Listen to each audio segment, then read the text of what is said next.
Now, 5 Singaporeans quarantined aboard the Diamond Princess cruise ship off Yokohama, Japan, have been allowed to disembark. The Ministry of Foreign Affairs said today that these 5 passengers have decided to remain in Japan for another 14 days before returning to Singapore as an additional precaution.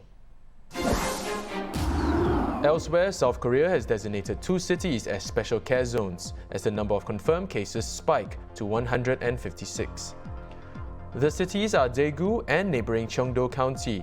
Both will receive military medical aid and get temporary isolation facilities. In what's been described as an unprecedented crisis, South Korea now has the 3rd most coronavirus cases in the world, behind China and those affected on Diamond Princess cruise ship. So far, more than 600 passengers on board the vessel have tested positive for COVID-19. As of Wednesday, around 440 passengers have been allowed to leave the ship as quarantine operations began to wind down. This comes amidst growing criticism against the Japanese health authorities for their handling of the situation. Now, to tell us more about what's going on there, we have Japan correspondent Walter Sim. Hi, Walter. Hi, thanks for having me. Now, Walter, Walter, Japanese officials have come under fire recently for their handling of the outbreak. Has their reputation of being efficient taken a hit? Well, I think there definitely will be some impact, especially given the rising numbers of cases. So as of right now, the latest is that there are 634 confirmed cases on board the Diamond Princess cruise ship, as well as another 103 cases on land. So the new cases today actually pushed the domestic cases beyond the 100 mark. So support for Prime Minister Abe's cabinet has also fallen in 3 separate media polls last weekend.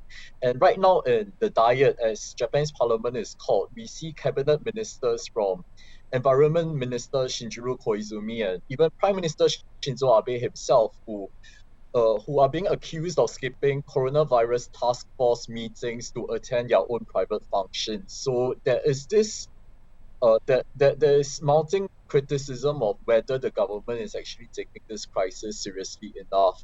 So, but that's not to say that Japan is not trying its best to say do contact tracing and whatnot. But there have also been a handful of cases where the root of infection cannot be found, including one sudden case that appeared in Fukuoka yesterday. And well, the rising number of cases on the ship is evident as well, and not just foreign health authorities like the CDC in America. Japanese infectious disease experts have also said that the zoning and protection measures are not enough, but Japan maintains that it has done what it could to tackle the crisis. Now, Walter, on that note, what are some of the other repercussions for Japan as a whole?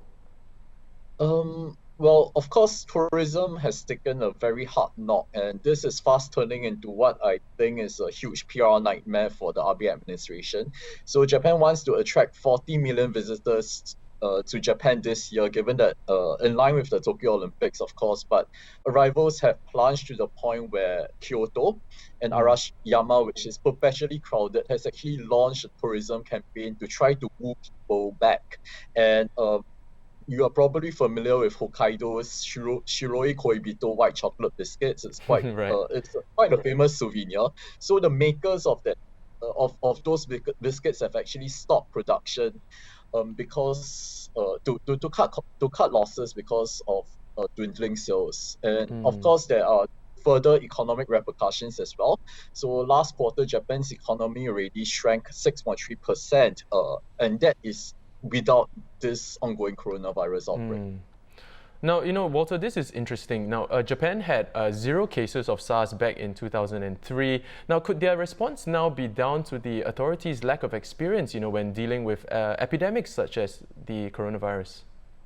I think definitely yes, and a lot of Japanese experts have also actually cited this fact to show how Japan is grossly underprepared, unlike other neighboring countries like South Korea, actually, which founded its own version of the US CDC after SARS in 2003.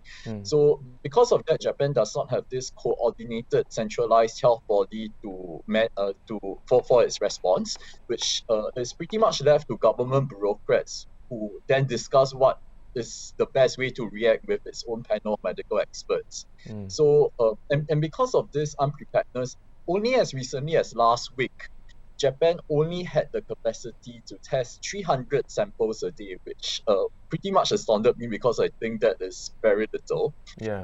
And this is because the testing was only done at public institutions, but as of this week, it has vastly increased its capacity by as much as tenfold to more than 3,000 samples a day, because it has brought on board universities and private companies as well. So I think Japan is fine-tuning its response along the way as unfortunately as the crisis develops and escalates. Now, of course, the Tokyo Olympics scheduled for July. What do you think? I mean, what are the chances of the games going on as planned?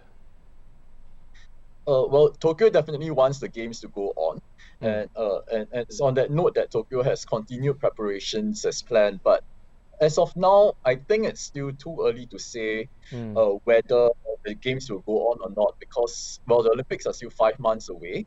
Things can easily change for the better, but things can easily change for the worse as well. So I do think that an assessment would be clearer in maybe April or May, but really I do think that authorities should start having a plan B right now just in case. Right, I guess you have to wait and see. Thank you so much for your insight, Walter. That was, of course, Japan correspondent Walter Sim telling us more about the situation over there. Now, to keep up to date with all the latest developments, do visit our website, straitstimes.com.